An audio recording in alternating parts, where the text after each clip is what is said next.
And services in and out of the Auckland CBD's only train station might not be fully back up and running until Saturday.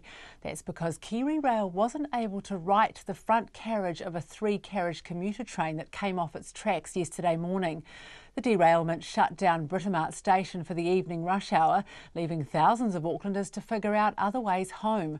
Southern and eastern trains were allowed back in this morning, but at reduced frequency, and that might be the same for tomorrow morning and evening, with KiwiRail unable to promise if it can fix the problem tonight. Zach Fleming has more.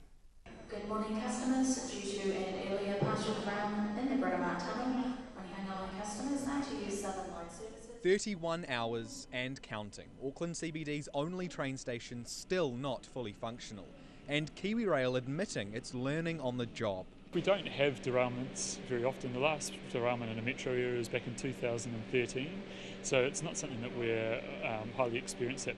But it's not facing an easy task. Rail and Maritime Transport Union General Secretary Wayne Butson says it wasn't safe to start work until the electricity had been disconnected around 9 p.m. last night. Touch the train and the ground at the same time, they become the Earth's return. And so 25,000 volts will use them to get to Earth. That's not usually an event a human survives. KiwiRail's crews then faced an uphill battle. Can't get cranes or anything in here, so what we have to use is jacks where we lift the train up.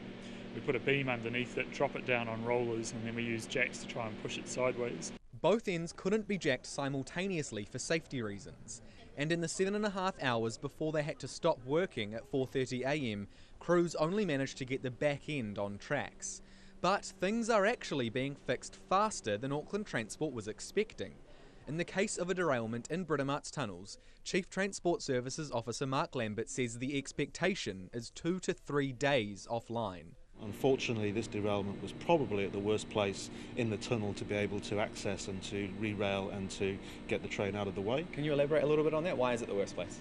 Because basically it's the start of the tunnel and coming into the platforms, and it's actually quite difficult to get the lifting equipment either in front or alongside the train. So it's just the amount of space that's available to actually undertake the operation. The Transport Accident Investigation Commission is investigating the derailment. It says it's too early to talk causes yet. But KiwiRail says WorkSafe isn't investigating, so it's unlikely to be driver error. Do you know off the top of your head how many train trips KiwiRail's locomotives take each year? No, I don't, sorry. We can find that out. That's okay, but probably a very large number, and the point that I'm trying to get at is only have a couple of these derailments each year. So it's quite hard for a train to derail, isn't it? It takes something quite serious to happen. For a train to come off, we've got robust systems, processes, procedures, engineering standards that we work to. So it is an unusual situation, but across the network we probably have a handful each year, but very unusual in a metro area. Passengers RNZ spoke to at Britomart and Newmarket this morning were for the most part understanding of the problem. But that was before they knew they'd be possibly facing another day of delays and cancellations.